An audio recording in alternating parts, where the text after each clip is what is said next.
क्या है कुंभ के लिए टोल फ्री होना चाहिए। देखिए, मैं जब कल रात को हाईवे पे चला तो मैंने देखा बड़े पैमाने पे गाड़ियां रुकी हुई हैं टोल पर। टोल पे जो गाड़ियां रुकी थी उनके साथ साथ जहां बसों को स्थान मिल जा रहा था वहां पर रुक करके सब अपने भोजन खाने पीने का इंतज़ाम कर करके बैठे हुए थे।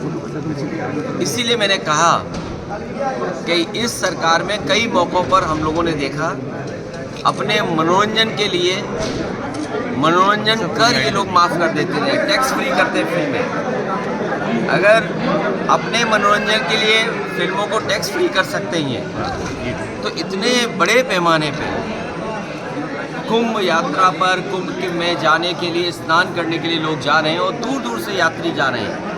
सोचिए, जिन परिवारों से मैं मिला वो हिमाचल के थे, हरियाणा के मिले, मुझे दिल्ली के मिले। लोग इतनी दूर से चल कर के आ रहे हैं, न जाने कितना तो उन्हें टोल देना पड़ रहा होगा जब आप 10,000 करोड़ से ज़्यादा का कुंभ कर रहे हैं। तो ये टोल माफ़ करना कोई बड़ी बात नहीं है, इसलिए टोल कर इनके लिए माफ़ हो जाना चाहिए। आपने लोकसभा में सूची की मांग की, मृतकों की सूची जारी। ये सरकार छिपा क्या रही है? हमें आपको सोचना चाहिए कि आगे जो सरकार 40 करोड़ लोगों का स्नान के लिए गिनती गिन रही है और हर स्नान के बाद वो करोड़ों की गिनती बता देते हैं। जो लोग करोड़ों की गिनती गिन रहे हैं वो केवल उन बातों को नहीं बता पा रहे कि जान कितनी गई है, लापता कितने लोग हैं। हम और आप लोग लगातार खबरें सुन रहे हैं, कोई अपने पिता को ढूंढ रहा है, कोई अपने परिवार के दूसरे सदस्यों को ढूंढ रहा है, भाई भाई को ढूंढ रहा है, बेटी पिता को ढूंढ रही है। तो ये जो घटनाएं सुनने को मिल रही हैं कि बेटा के पिता एक्सपायर हो गए हैं, उनको डेथ सर्टिफिकेट नहीं दे रहे। आखिरकार क्या छिपाना चाहती सरकार जब आपने कह दिया है कि कुंभ में मरने वालों के जिन परिवारों की जान गई है उनको 25 लाख का मुआवजा देंगे, मदद करेंगे उनके परिवार की। तो ये गिनती क्यों छिपा रहे हैं आप? ये गिनती इसलिए छिपा रहे हैं क्योंकि उनको मुआवजा न देना पड़े।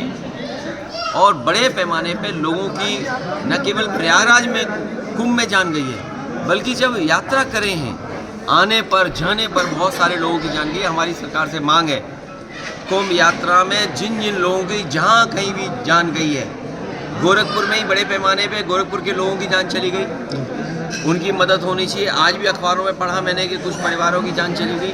तो कुंभ में जान जाने वालों की, दूसरे प्रदेश के जो लोग आए जिनकी जान गई उनकी, और कहीं भी श्रद्धालुओं का एक्सीडेंट हुआ उसकी जान गई है तो सरकार को मदद करनी चाहिए उनकी। सर, दिल्ली विधानसभा चुनाव का परिणाम आ गया। देखिए, दिल्ली का परिणाम जो हमने आपने देखा, आपको हम चाहते थे कि आप पार्टी जीते, आप पार्टी नहीं जीती, बीजेपी जीती है। लोकतंत्र में हम जनता का जो भी फैसला वो स्वीकार करते हैं, लेकिन उत्तर प्रदेश की हमने आपने लूट देखी है।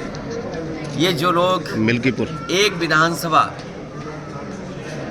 पूरी ताकत लगा दी ने, इन्हें तो लोकतंत्र में कोई बहुत बड़ा सम्मान देना चाहिए। लोकतंत्र में इन्हें सम्मान मिलना चाहिए, उन बीएलओ को सम्मान मिलना चाहिए जिन बीएलओ ने पर्ची नहीं पहुंचाई, नाम काट दिए समाजवादियों के। उन अधिकारियों को भी लोकतंत्र का कोई ना कोई पुरस्कार मिलना चाहिए जिन्होंने वोट नहीं डालने दिया। ऐसे लोगों को विशेष सम्मान देना चाहिए जिन्होंने 6 वोट डाले, 2 वोट डाले। लोकतंत्र में उनको भी सम्मान मिलना चाहिए जो दूसरे जिलों से आकर के भारतीय जनता पार्टी के लिए उस जिले में वोट डाले थे जो हम लोगों ने पकड़ लिए थे। तो ये चुनाव नहीं था, ये लूटा था इन्होंने चुनाव, और ये जनता देख रही है। ये पीडीए के लोग, पीडीए समाज के तमाम मतदाता देख रहे हैं कि उनके साथ क्या भेदभाव हो रहा है। भैया जो लोग मिल्कीपुर जीत करके कोई संदेश देना चाहते हैं, अयोध्या की हार मिल्कीपुर की जीत बराबर नहीं कर सकती है। अयोध्या की हार हमेशा हमेशा के लिए अयोध्या की हार रहेगी, वो बदला नहीं हो सकता मिल्कीपुर की जीत। जो लोग ये कह रहे हैं मिल्कीपुर जीत करके बदला ले लिया, अयोध्या का बदला कोई नहीं हो सकता। अयोध्या की जनता ने अयोध्या में जिताया था, ये चुनाव भी जीत जाते, लेकिन इन्होंने बड़े पैमाने पे बेईमानी की है। एक में जीत सकते हो, लेकिन इस तरह की जो काम किया है वो 403 में आपकी 420 ही नहीं चलने वाली आने वाले समय में। चुनाव आयोग ने कार्रवाई क्यों नहीं की भैया इसमें? दिल्ली चुनाव आयोग पता नहीं जग रहा है, सो रहा है, कहाँ चला एक गया। सवाल पूछ रहा इसकी चिंता हमें और आपको दोनों को मिलकर करनी चाहिए। भैया जी पहले हरियाणा और अब दिल्ली में आम आदमी पार्टी हारी है, उसमें से कांग्रेस कम से कम 14-15 जो सीटें। प्रचार किया वो सीट जीते हम लोग। सर लेकिन कांग्रेस खिलाफ चुनाव लड़ी, तो आगे भविष्य क्या देखते हैं इंडिया गठबंधन?